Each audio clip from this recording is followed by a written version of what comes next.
Okay, so what we have here is a Silverstone L4 RT high shear mixer. We're going to use this to mix some ZycoTherm into a sample of asphalt binder. So just a few things about this. First of all, this device, there's a mixing head on the end here, and when I lower this into the bitumen, this center shaft will revolve rapidly, and it will mix the material. The material will be forced down through a vortex, and it will mix in here, and it will come out of these side pieces and be mixed very efficiently. I have this positioned so that when it's in this mantle here, and I lower it down to a position just sort of consistent with this mark here, and it's a nice depth within a tin of bitumen. It's sort of at about this level here in a tin of bitumen. So this is sort of what I'm looking for when I've got the material in the mixing configuration. So I'm just going to raise this up. Here we have a heating jacket or mantle, and what I'm going to do is place a tin of bitumen in this. So I'll take this off here and take this cloth, just have a piece of cloth in there to keep it clean. And this has been heated in the oven. I'm going to place it in here and take the lid off. And we'll put this onto the location here, like so.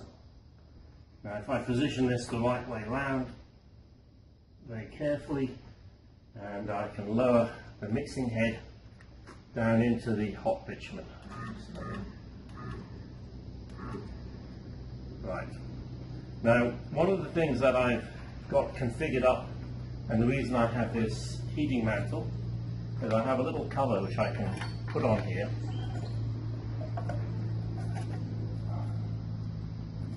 I just have to make sure I have this configured the right way. And then I have a probe which I can insert into the cover and through into the bitumen. So this temperature probe is basically linked to a little feedback unit here. This temperature probe will register the temperature in the can. I've taken this out of the oven for a few minutes, so it's probably cooled a little bit. And I have this set on 165. So this little unit will basically supply heat here to maintain this as a mixing temperature, in this case of 165, but it would be whatever mixing temperature is appropriate for the asphalt binder that we're using. Now the other thing is when we're using this, we just have to be cautious that this bitumen heats up the shaft, so I can move the shaft freely by hand before I can start to supply any electric power to it. So this is going to be sending heat into this side chamber at the moment, and we'll start to warm that up. And you can see I can move that by hand, so I should be able to turn this, and it should start to see some revs coming in. So that's mixing at 300 revs a minute. It's just rotating around there. And what I can do is just let this just stir the binder for a few minutes before I add the material. Now the material we're adding is the ZycoTherm, and the amount of bitumen we have in this container is 3 kilograms. So I want to be adding, to have the correct dosage, I'm going to add 3 milliliters, which is basically going to be 3 of these syringes full of liquid material. Now, let me just open the container and set that on the side for a minute, and we'll just do a couple of other things. First of all, this is going to be heating up this about another 10 degrees or so, from 150 to 165. I can just take the thermocouple out for a minute. I want to show you what the vortex looks like. I'm just going to take that thermocouple out. Just lay that on the side. It's still obviously heating up. The thermocouple will be giving a bit of misleading information, but that doesn't matter at this stage. So what I want to do is position this in the procedures we have it that we position it on the side there. So now you can see the mixing is towards the side of the can, and I can turn the speed up sufficiently to draw a good vortex there. And you see I'm running at about 2500 revs per minute there, and you can see there's a nice vortex. The material is being sucked down that vortex. It will go into the mixing head and then be dispersed outwards. Now I'm going to basically take my material and load my syringe up. So I'm going to do this nice and carefully so I get the right amount of material. So that's 1 milliliter in that syringe, and I can just drop that in the center there, and that's going to get sucked straight into that vortex. We'll get another one. For this amount of material here, we're going to use 3 of these. So that's my second one. Just drop it in there and it'll get sucked into that vortex.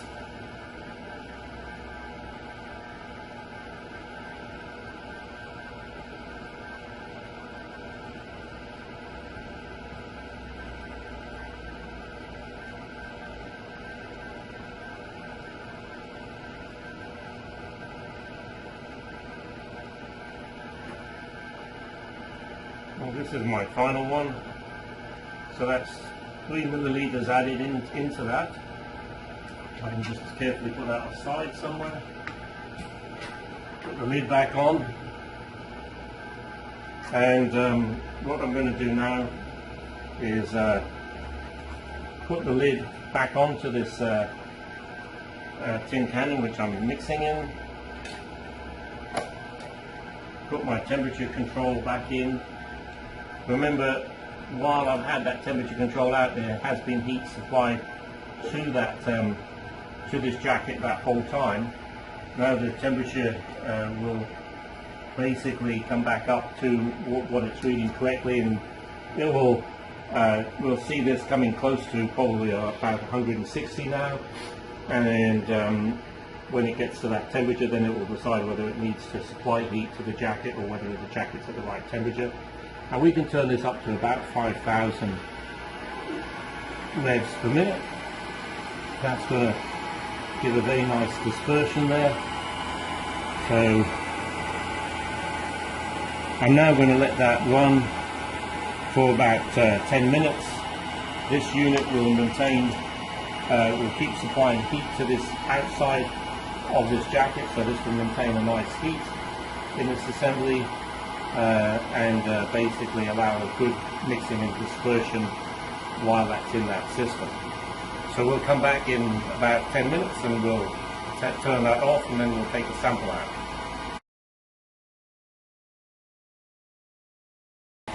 Okay, well here we are. This has been mixing now for approximately 10 minutes.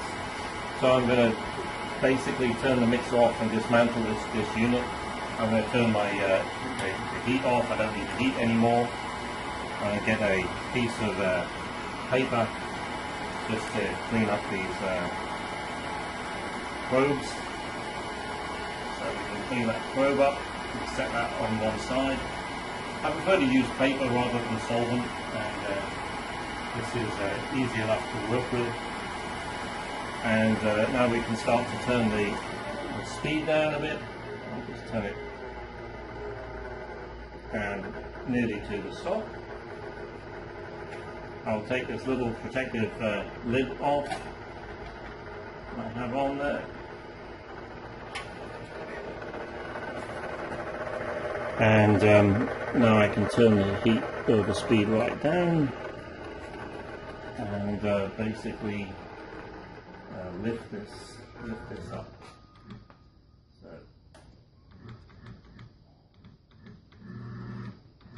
now that's going to drain off the mixing unit, and what I like to do is to wipe the excess bitumen off as much as I can, just using disposable tissues and paper. And it really just gets rid of this and cleans it up sufficiently without having to use any solvent in the process. So just remove this excess material off there, and those I can just dispose in regular trash. Once I'm happy with this, I can just lift that off. I have a piece of paper on here just to catch any few remaining drips, and I can take some more tissue paper and just see if there's any loose material on here and just wipe this off. Of course, you have to be a bit careful with this because you are dealing with hot bitumen, so just be careful where you're touching if you're working without gloves. And when you're obviously handling the hot items, you really need to make sure that you're using the correct gloves and stuff to handle the hot materials. And so take this out, and there we are, we have that material nicely mixed in, and we have finished the process.